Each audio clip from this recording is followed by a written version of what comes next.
Let's get started. I want to review, I was here last time, and we talked about the 5 major pieces to the life puzzle.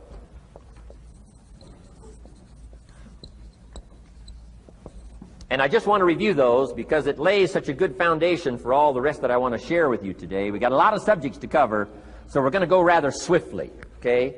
Put on your mental track shoes here and run with me today, because I'm going to deal mostly in concepts. Expect you to, fill in a lot of the details, because I've got a lot to share. I want to get through it all. But let's lay this foundation again of the 5 major pieces. Happens to be the title of my latest book.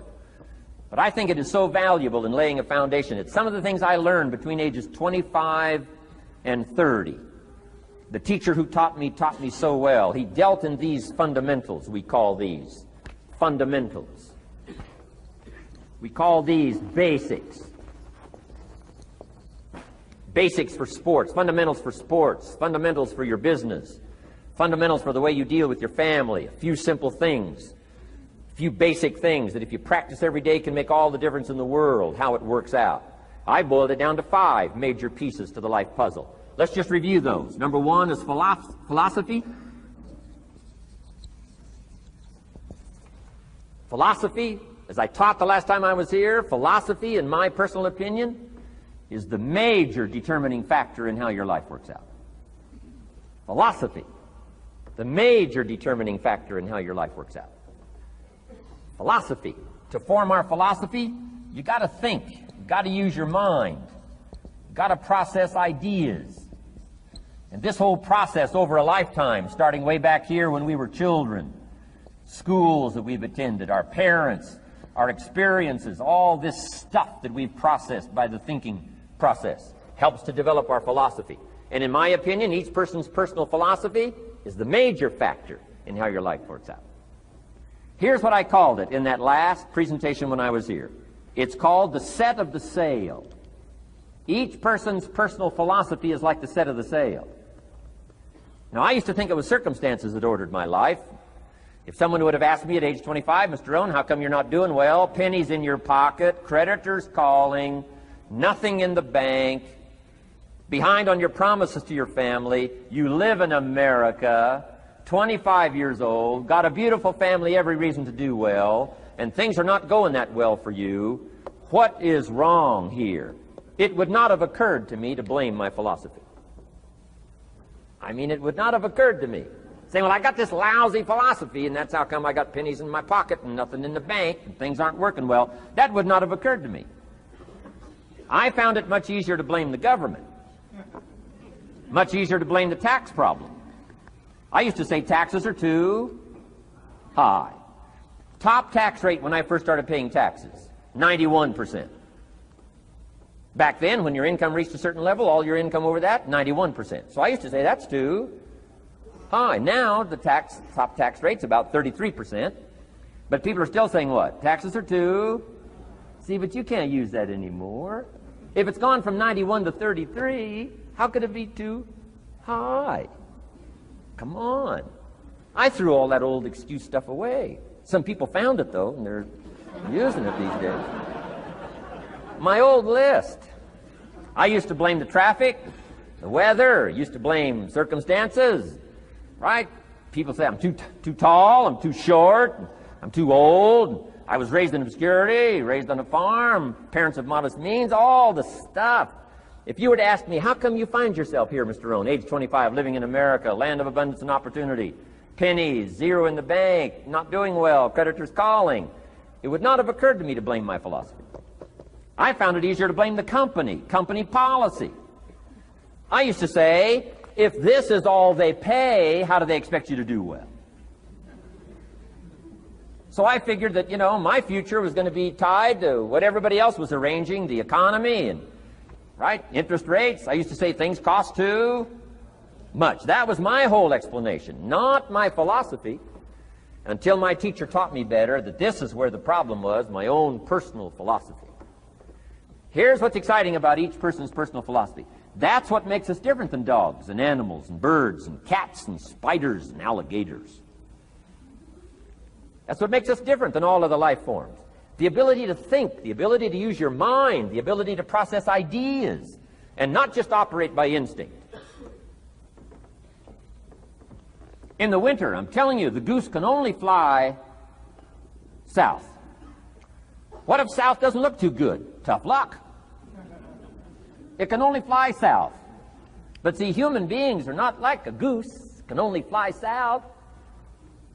I mean, you can turn around, go north, you can go east, you can go west, you can order the entire process of your own life. And we do that by the way we think. We do that by exercising our mind. We do that by processing ideas and come up with a better philosophy, a better strategy for our life, goals for the future, okay? Plans to achieve those goals. All this comes from developing our philosophy. Philosophy helps us to process what's available. Well, when we get here, we got seed, and we got soil, and we got some rain, and we've got some what? Sunshine, and we've got some seasons, and what? The miracle of life. Now, the key is, what do you do with all this stuff? How do you turn all this stuff that's available here into equity and promise and lifestyle and dreams and future possibilities? All of this that's possible now with human beings, how do you take all this stuff and turn it into this equities and values? Well, it starts with philosophy. What is the seed? What is the soil? What is the sunshine? What is the rain?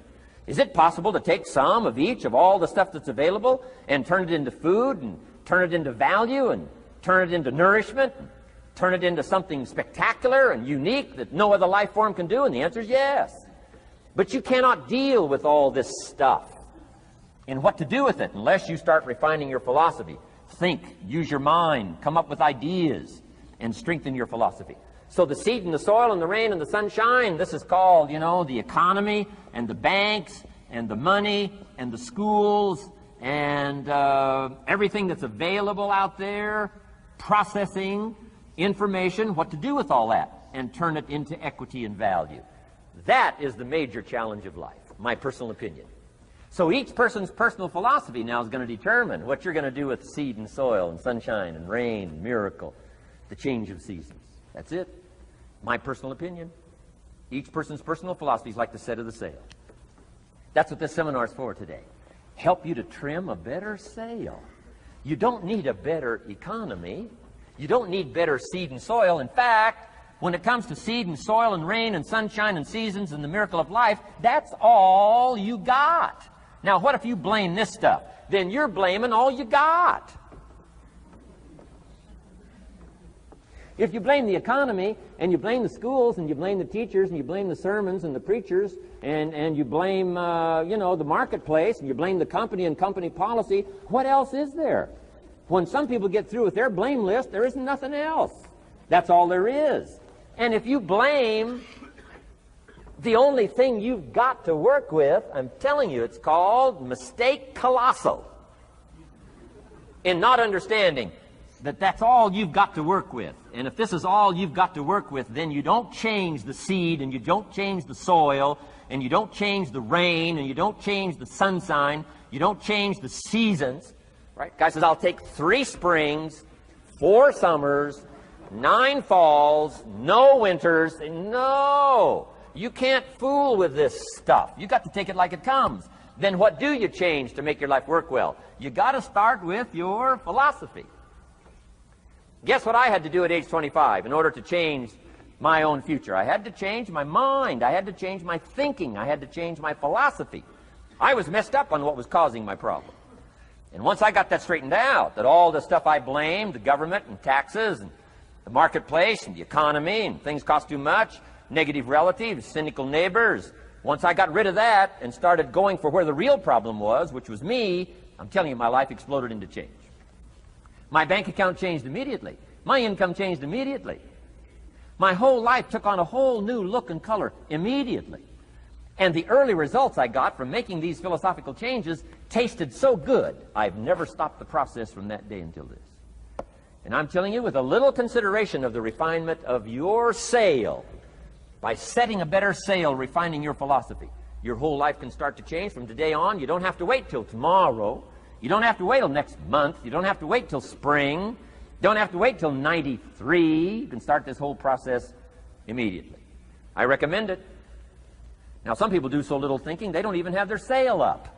I mean, you can imagine where they're going to wind up at the end of this week, at the end of this month, at the end of this year. Now's the chance to change, process all this information. So number one is philosophy. Okay. And we dealt with all that, where we get ideas from personal experience, from other people's experiences. I don't want to get into all those details because we covered that the last time I was here. But philosophy, that's number one, my personal opinion. Each person's personal philosophy. Here's the definition of success and failure. Just make this note. Here's failure. A few errors in judgment, repeated every day. Now, you can automatically assume, Mr. Rohn, I say, I can understand that. A few errors in judgment repeated every day. For 6 years?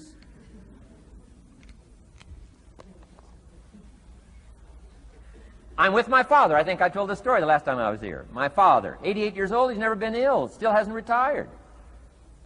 Not long ago, midnight, we're getting ready to go to bed. We've drilled a new well, got some extra water, got some more acres going. He's all excited. At midnight, we're getting ready to go to bed. My father's eating what he calls his midnight snack. A little bite to eat before you go to bed. Don't have to go to bed hungry. And I'm watching him eat this midnight snack. Guess what he had? An apple, a few graham crackers, and a glass of grapefruit juice. I said, no wonder my father's so healthy. My mom taught us all those good health practices. Taught me when I'm growing up, right? I'm an only child. I've never been ill. Passed the big 5-0 some time ago. My 2 daughters, 32, 33, never been ill. My grandkids, never been ill. I'm telling you, the legacy lingers on. As I watched my father have this midnight snack, suddenly it occurred to me. I know that's part of it. An apple, what? A day. That's gotten to Dallas-Fort Worth, right? An apple. An apple a day keeps the doctor away. Good question for this intelligent audience. What if that's true? You say, well, Mr. Rohn, if that's true, that would be easy to do. Then what's the problem? It's easy not to do. It's easy not to adopt it as your own personal philosophy. Or the guy messed up the saying. Guy says a Hershey bar a day. Say, no. No. You've been watching too much television. It is not Hershey bar. You got to be smarter in philosophy than to fall for the Hershey bar a day when it's an apple a day. You've got to be smarter than that. And if you make that kind of an error in judgment every day for 6 years, I'm telling you, it'll accumulate into disaster. Sometimes the first year you say, well, you know, I'm so healthy now, what difference is it going to make? You've got to be smarter than that. Just because disaster doesn't fall on us at the end of the first day doesn't mean disaster isn't coming. You've got to be so smart that you look down the road and say, will the errors in my present judgment of philosophy, what's that going to cost me in 1 year, 6 years, 1 month, 6 months? I'm telling you the money cost and the health cost and the success cost is too gigantic if you'll look down the road a little ways and say, are there errors in my current judgment like an apple versus a Hershey bar? Is that just a good illustration of some of the rest of my errors in judgment? If it is, that's where I found myself at age 25. I started working when I was 19. I met my teacher who helped turn my life around when I was 25. That's 6 years. At the end of the first 6 years of my economic life, I've got pennies in my pocket. I've got nothing in the bank. The creditors are calling saying, hey, you told us the check was in the mail. I'm embarrassed. I'm behind on my promises. I live in America. I'm 25-year-old American male. I got a nice family, every reason to do well. And I'm messed up. Now, what's messed up? I used to think it was the community that was messed up, and the country was messed up, and the government was messed up. If those Democrats ever get in the White House, that'll really mess things up. If the Republicans stay in power, that'll really mess things up. The economy was messed up. Interest rates are messed up. I thought all this stuff was messed up. Then I found out that's not what was messed up. I was criticizing the only thing I had to work with. What was really messed up was my own personal philosophy. My own errors in judgment in my own personal philosophy brought me in 6 years to pennies in my pocket, nothing in the bank, and trying to explain why I wasn't doing well, living in America, 25-year-old American male, got a family, every reason to do well. Now, once I understood this, here's the formula for failure: errors in judgment, being lax about developing your own personal philosophy. I'm telling you, it's called accumulated disaster. It doesn't matter whether it's your health or your bank account. Guy's got an empty bank account, probably has high cholesterol. Why? Over the last 6 years, he never paid attention to either one. And it doesn't matter whether it's a dollar, or whether it's your money, or whether it's your cholesterol count. All you got to do is commit the errors, and just because disaster doesn't fall on you at the end of the first day that you don't eat an apple. You say, well, I didn't eat an apple today, and tonight I'm not ill. Well, you got to be brighter than that. Someday you got to leave first grade. The reason we make those first grade desks so small so they won't fit at age 25. I mean, right? You don't belong here anymore. Come on. Now let me give you the secret to success. The formula for failure: a few errors in judgment repeated every day for 1 month starts the weakness, starts the disaster process. You can imagine what happens in 6 years. Now here's the formula for success: a few simple disciplines practiced every day. And you've started a whole new process called a whole new life. A few simple disciplines practiced every day. And if you decide today to go for the apple instead of the Hershey bar, I'm telling you, you have begun the process of turning your life around. And if you keep up that process, not only with your health habits, but with your money habits and with your communication habits, with your sales habits and management habits and every other habit that you've got, if you'll start that process, eliminate the errors and replace it with disciplines practiced, I'm telling you, you can start this process of life change immediately. After today, you don't ever have to be the same again. Only by choice. You don't have to walk out of here the same as you walked in today. Only by choice. You can start a whole new process. And you say, well, Mr. Rohn, is it that simple? Yes, it's that simple. Where else would you start but with an apple? You don't have to start with something staggering. What if you should be walking around the block for your good health and you don't? What'll that do in 6 years? I'm telling you, the word is disaster. You could and you should and you don't. Here's an even stronger word. You won't. I mean, don't might mean you're careless. Won't probably means you're stubborn. And either one's called disaster. Could, should, don't. I'm telling you, that's why at the end of 6 years, I found myself with pennies in my pocket, nothing in the bank, creditors calling. Could, should, won't. Could, should, don't is called disaster. Now, how do you change all that? The next 6 years, I got rich. The next 6 years, I became a millionaire.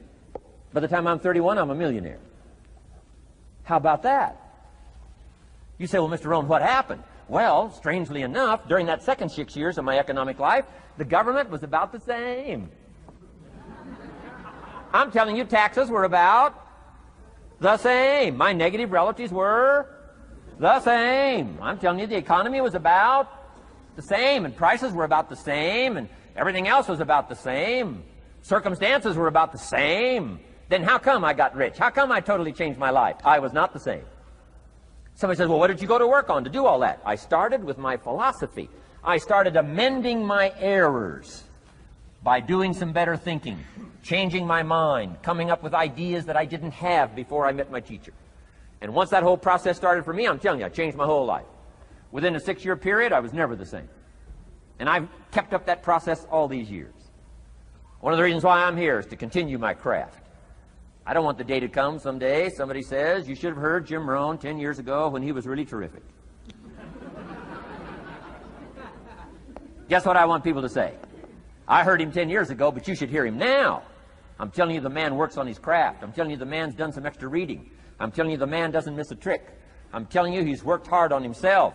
That's why he's able to deliver like he does. The same thing can happen for you as a teenager. It can happen to you as a mother, as a father, as a business person, as a salesperson, running a business. Doesn't matter. Management, wherever you find yourself. This is the process called personal change. And what I say to start with is, start with your own philosophy. Your philosophy is going to determine whether or not you go for the disciplines or continue the errors that's called potential disaster. And everybody has it within their power. Well, it was so happy for me to find out at age 25, Mr. Shove said, Mr. Rohn, you don't have to change countries. But you do have to change philosophy. And if you'll change philosophy, not country, you can turn around your income, you can turn around your bank account, you can turn around your skills, you can become capable, powerful, sophisticated, healthy, influential, all the other equities that you could possibly want out of your life, using the only stuff there is and not trying to change any of this stuff. Appreciate all of this stuff with all of its ups and downs, with all of its mystery of why it works and sometimes it doesn't work. Don't challenge this. You don't have to ask for another planet. You don't have to ask for another country. Just ask for another book. Ask for another seminar. Ask for another idea. And you can start this whole process of personal life change. Now, I could spend the whole day on philosophy, because that's where it is. If I could get you intrigued with that enough to study it, enough to ponder it, to where you would pick up the commitment like I did and say, hey, as simple as an apple a day, as simple as a walk around the block, why not start right there? If you don't start there, where else are you going to start? Might as well start where it's easy, and then go to the more complicated disciplines. Because if you can't handle the simple disciplines, how can you handle the complicated ones? Okay. Key. Philosophy. Here's number 2. I got to give these now very quickly because I got too much to cover here to linger too long. Number 1, we're affected by philosophy. First major of the 5 major pieces. Number 2 is attitude. We're affected by how we feel. First, we're affected by what we know and the decisions we make. Second, we're affected by attitude. How we feel. And I gave that quick list. Let me give it to you. It's how you feel about the past. You've got to have a good attitude about the past. Use it as a school, not a club.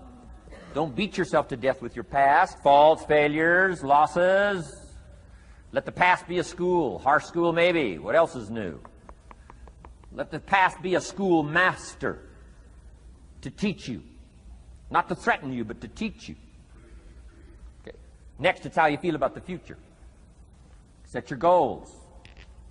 We'll talk a little bit about that before we finish today. Goal setting. The promise of the future is an awesome force to affect your life every day. Without a future well designed, we take hesitant steps. And all you have to have is hesitant steps. For 6 years, you'll be timid, driven into a corner, not boldly willing to go and take your portion, take your share. Okay? Next, it's how you feel about everybody else. Got to have a good attitude about everybody else, because it takes everybody else to make a market.